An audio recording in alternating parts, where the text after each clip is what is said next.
జై శ్రీమన్నారాయణ శ్రీమతే రామానుజాయ నమః.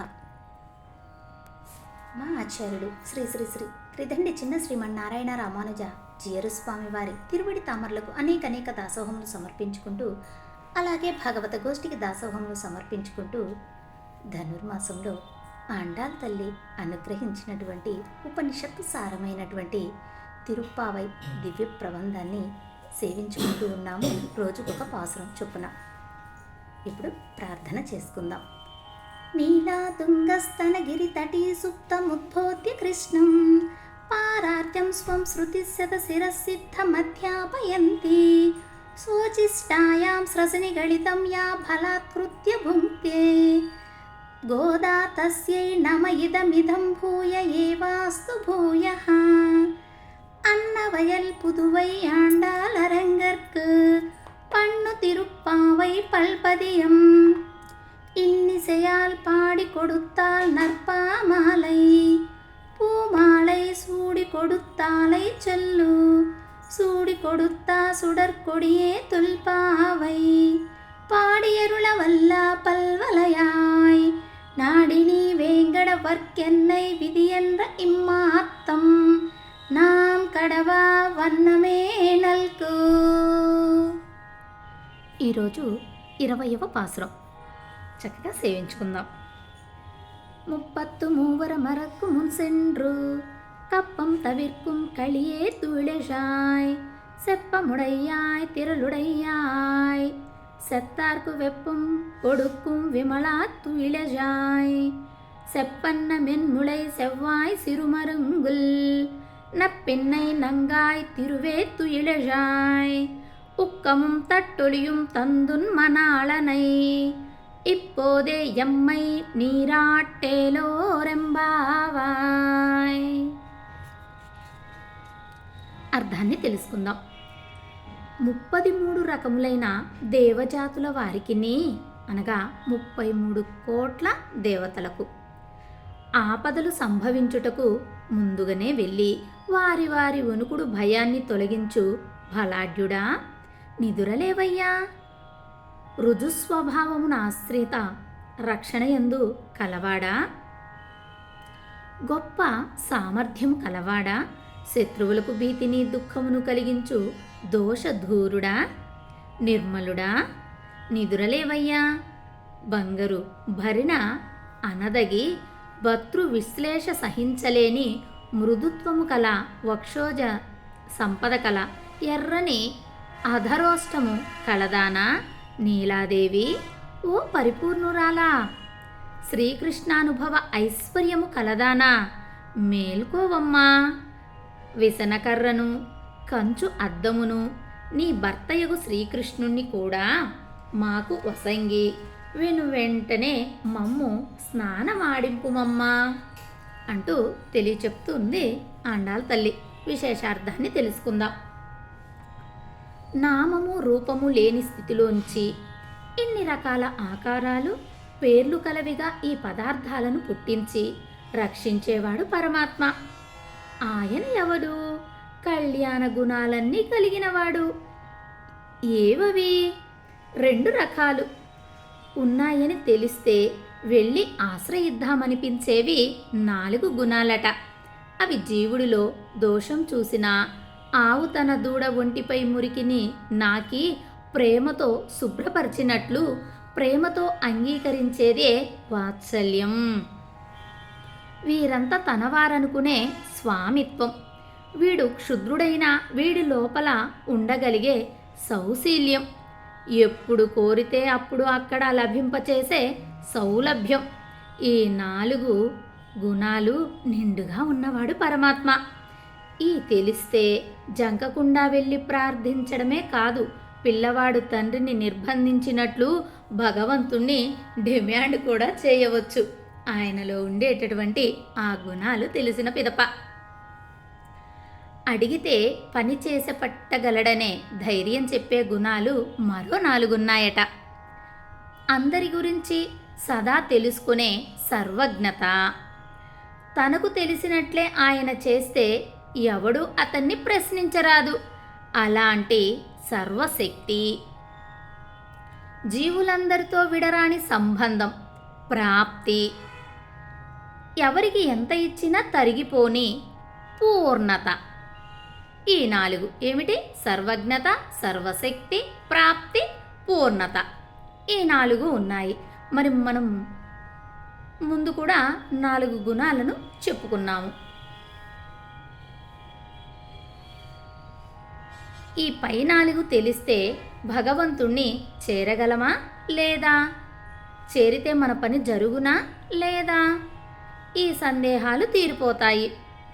ఈ 8 గుణాలు నారాయణ పదంలో ఉన్నాయి. వేదము యొక్క ఆది స్వరమైన ఓంకారంలో మొదటి అక్షరం అకారం. ఈ ఆ అనే అక్షరం ఎవనిని చెబుతుందో అతడే పరమాత్మ. తస్య ప్రకృతి లీనస్య యః పరః సా మహేశ్వరః అనే వేదమంత్రం చెప్పింది. ఆ మహేశ్వరుడే నారాయణుడు. ఆ ఈజ్ రక్షకుడు, కారణమైనవాడు అని అర్థం. ఇవి చేయాలంటే పై 8 గుణాలు ఉండాలి. అందుకే ఆండాల్ నారాయణ మంత్రాన్ని ఉపాసిస్తూ రక్షకుడైన మహేశ్వరుడు ఉత్త నారాయణుడు కాడని, శ్రీతో కూడి ఉంటాడని, శ్రీ అంటే అమ్మ, ఆయన శ్రీమన్నారాయణుడని మనకు తెలిపింది. అయితే స్వామిలో గుణాలు పొంగేట్లు చేసి మనం రక్షింపబడేటట్లు చేస్తుంది అమ్మ. ఇది తెలిసి అమ్మ ద్వారా స్వామిని చేరితే మనము కూడా ఆయన్ని గట్టిగా డిమాండ్ చేయవచ్చును. అదెలాగో పాశ్రంలో చూపింది అమ్మ. తెలుసుకుందాం. నిద్ర లేవలేని నీ స్వరూప స్వభావాలకిది తగదని నిన్న కఠినంగా అమ్మను పలికారు ఈ గోష్ఠి. విరహబాధతో వాళ్ళలా అన్నా సమయం చూసి స్వామికి చెబుదామని ఉందట అమ్మ. ఆయనే కాపాడవలసి ఉండగా అమ్మను పిలిచినా రానివ్వలేదంటే అమ్మను నిందించామని ఆగ్రహించి ఉంటాడు అని వీళ్ళు గుర్తించారు. వెంటనే ముందు స్వామిని, ఆపై అమ్మ సౌందర్యాన్ని స్వామికి ప్రీతి కలిగేటట్లుగా స్తుతించారు. ఆపై స్వామి నీ అధీనం కనుక నీవే అనుగ్రహించమని అమ్మను తమకేమి కావాలో కోరుతారు ఈరోజు. ఆ దంపతులు మన తల్లిదండ్రులే అని తెలిస్తే దబాయించి అడగవచ్చు. ఎలా అడిగిందో చూడండి ఆండాళ్ళ తల్లి, ఎంత భోగ్యంగానో.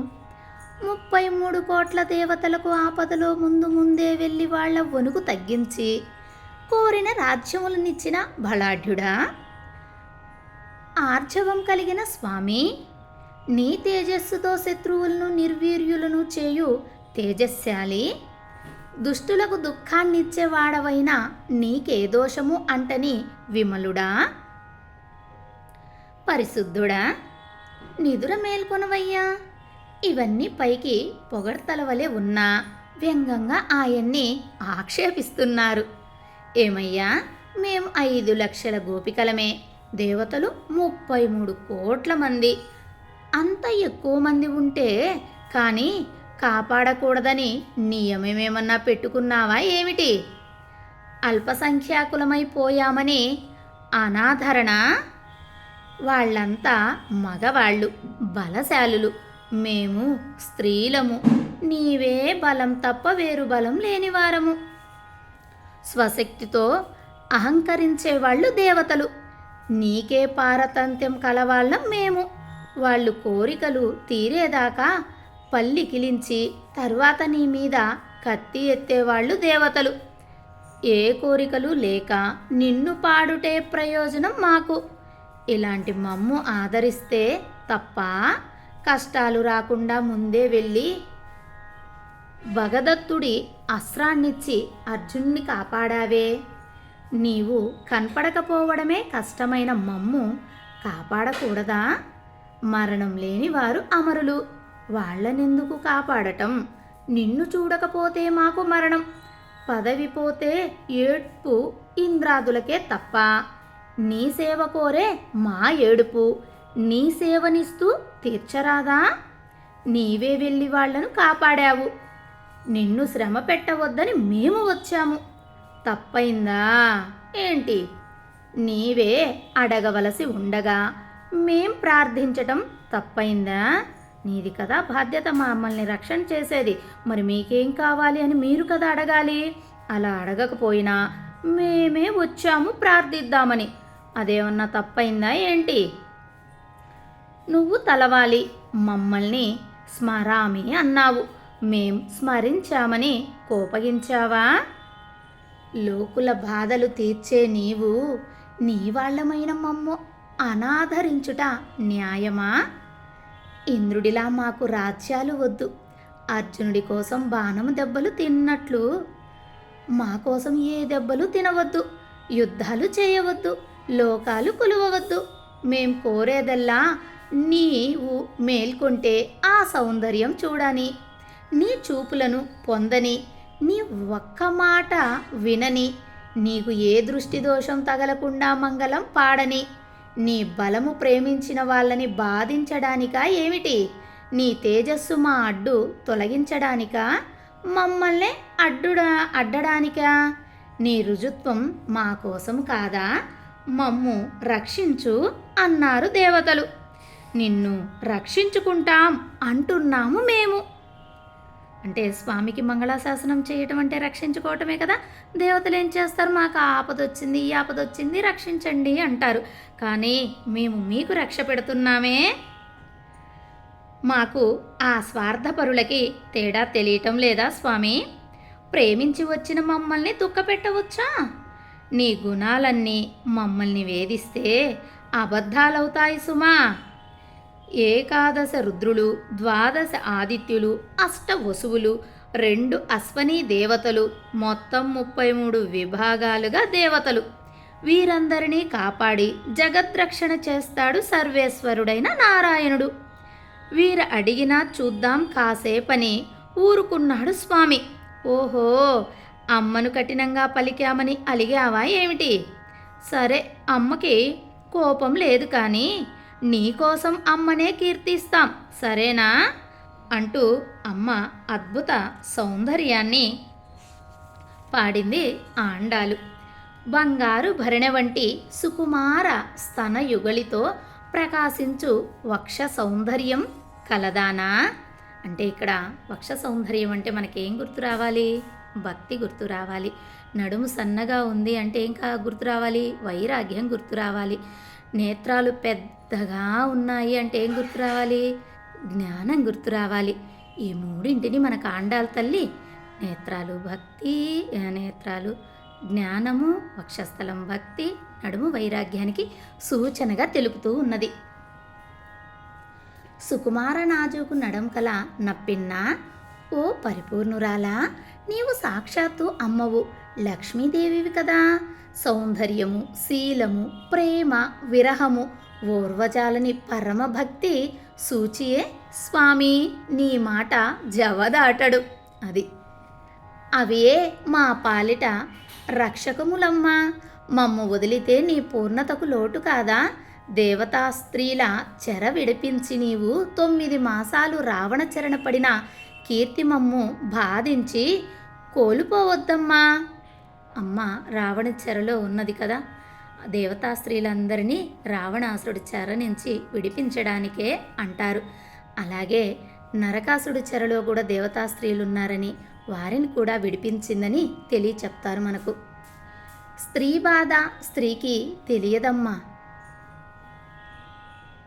స్త్రీ బాధ స్త్రీకి తెలియదా అమ్మా అని ప్రార్థించారు. వెంటనే అమ్మే, నేను నిద్రపోలేదర్రా, ఏమి కావాలో చెప్పండి అంది. అమ్మ వింజామరము, అద్దము, నీ స్వామి ఈ మూడిటిని ఇచ్చి మమ్ము స్నానమాడించు అన్నారు గోపికల గోష్ఠి. నీ స్వామితో మమ్ము స్నానమాడించమనడం దోషం కాదు. లక్ష్మి కూడా మనవలే జీవకోటిలో చేరినదే. అయితే ఎప్పుడూ ప్రకృతి బద్ధురాలు కాదు. స్వరూప జ్ఞానం కలిగి ఉంటుంది. భగవానుడందరికీ తాపము తీర్చు హరి సరస్సు. మనకు దానిలో దిగి స్నానమాడ చేత కాదు. తెలిసిన వారు దారి చూపాలి. వారు దేశికులు, అమ్మ నిత్యులు. అట్టివారు సవతిపోరు లేని అందరికీ చెందిన తత్వం భగవానుడు. అంతా ఒకేసారి సేవించి తరించవచ్చు. సేవ చేసేటప్పుడు అహంకారము స్వార్థము రాకూడదు. అమ్మకది లేదు కనుక మనము భగవత్ సేవ చేస్తూ ఇతరులను చూచి అవి రాకుండా ఉండగలగాలి. అందుకే స్నానం కాగానే స్వేదము పడితే విసనకర్ర, అలంకరించుకునేందుకు అద్దము అడిగారు. స్నానమే భగవదనుభవం కాగానే వచ్చే చెమటయే నేను ఆనందించుటకే ఈ సేవ అనిపించడం. అష్టాక్షరితో నమః నాకు కాదు వాని కొరకే అని తెలియాలి. నా తెలివి వల్లే దేవుడు లభించాడనిపిస్తుంది. ఓంకారమే అద్దము, ఆ కారమునకే చెందినది, మా మకారము నారాయణునికే చెందినవాడు జీవుడు అని చెప్పును. ఈ స్వరూప జ్ఞానం అమ్మ అనుగ్రహంతో కలుగుననే ఉపనిషత్ పదార్థాన్ని రహస్యంగా ఆండాళ్ తల్లి వివరించింది. ఓంకారం అంటే తెలుసు కదా, ఓ అకారము, ఓ ఉకారము, ఓం అని పలుకుతున్నామా మకారము. అకార ఉకార మకారాల కలయికే ఓంకారం. అకారం పరమాత్మ, మకారం జీవాత్మ, ఉకారం ఆయనకు చెందినవారం అని చెప్పేదే కనుక ఓంకారంలో అంత భోగ్యమైనటువంటి అర్థాన్ని కూర్చి అష్టాక్షరి మంత్రాన్ని అనుగ్రహించారు వేదం. అదే మనకు ఆండాళ్ తల్లి వివరణ చేస్తుంది. నమః అంటే నేను ఏమీ కాని వాడను.